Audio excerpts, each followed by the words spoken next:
بسم اللہ الرحمن الرحیم۔ السلام علیکم ورحمۃ اللہ۔ باب نمبر 3، خواجہ امام حسن بصری رحمۃ اللہ علیہ کے حالات و مناقب۔ تعارف: آپ باعمل عالم بھی تھے اور زاہد و متقی بھی۔ سنت نبوی صلی اللہ علیہ وآلہ وسلم پر سختی سے عمل کرتے اور خشیت الہی میں غرق رہتے۔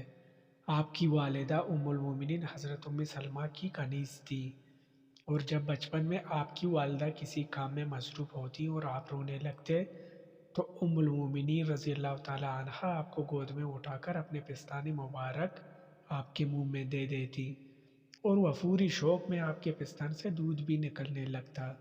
اندازہ فرمائیے کہ جس ہستی نے ام المومنین رضی اللہ تعالی عنہا کا دودھ پیا ہو، اس کے مراتب کا کون منکر ہو سکتا ہے؟ بچپن میں سعادت۔ بچپن میں آپ نے ایک دن حضور اکرم صلی اللہ علیہ وآلہ وسلم کے پیالے کا پانی پی لیا۔ جب حضور اکرم صلی اللہ علیہ وآلہ وسلم نے دریافت فرمایا کہ میرے پیالے کا پانی کس نے پیا ہے، تو حضرت ام سلمہ نے کہا کہ حسن نے۔ یہ سن کر حضور اکرم صلی اللہ علیہ وآلہ وسلم نے فرمایا کہ اس نے جس قدر پانی میرے پیالے میں سے پیا ہے، اسی قدر میرا علم اس میں نفوذ کر گیا۔ حضور اکرم صلی اللہ علیہ وآلہ وسلم کی دعا۔ ایک دن حضور اکرم صلی اللہ علیہ وآلہ وسلم کے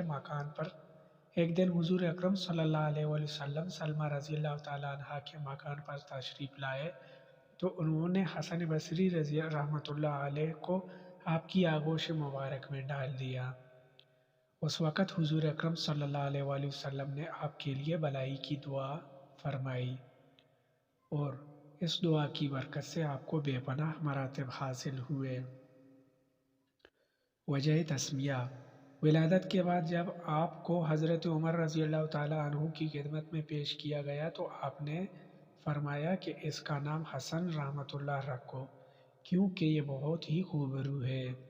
حضرت ام سلمہ نے آپ کی تربیت فرمائی اور ہمیشہ یہی دعا کرتی رہی کہ اے اللہ تعالیٰ حسن کو مخلوق کا رہنما بنا دے۔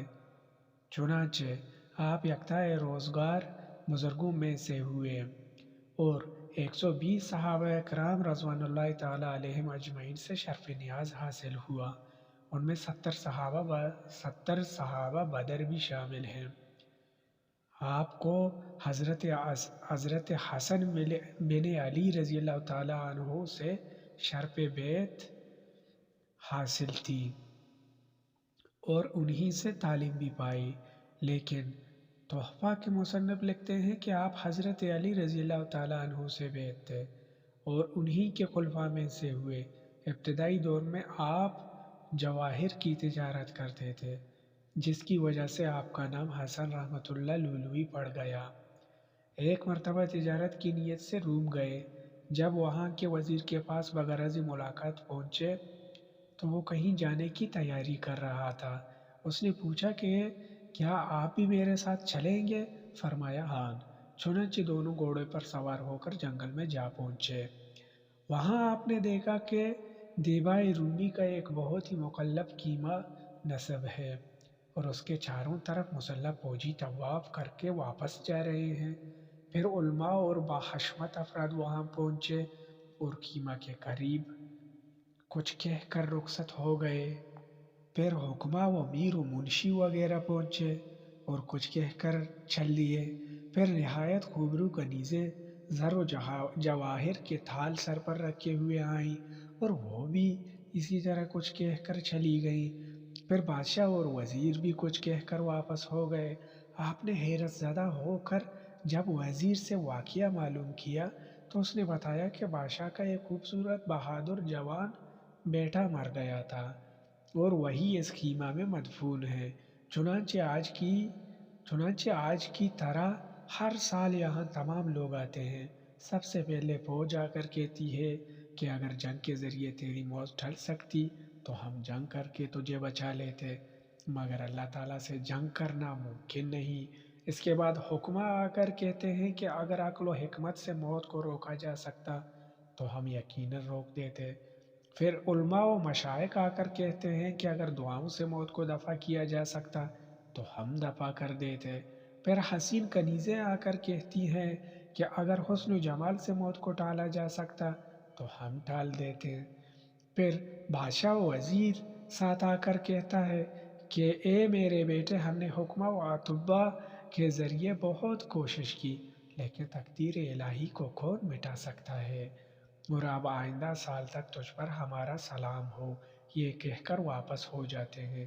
حضرت حسن رحمۃ اللہ علیہ نے یہ واقعہ سن کر قسم کھائی کہ زندگی پر کبھی نہیں ہنسوں گا، اور دنیا سے بیزار ہو کر فکر آخرت میں گوشہ نشینی اختیار کر لی۔ مشہور ہے کہ 70 سال تک آپ ہمہ وقت باوضو رہے اور اپنے ہم عصر بزرگوں میں ممتاز ہوئے۔ کسی شخص نے ایک بزرگ سے دریافت کیا کہ حسن بصری رحمۃ اللہ علیہ ہم سے زیادہ افضل کیوں ہیں؟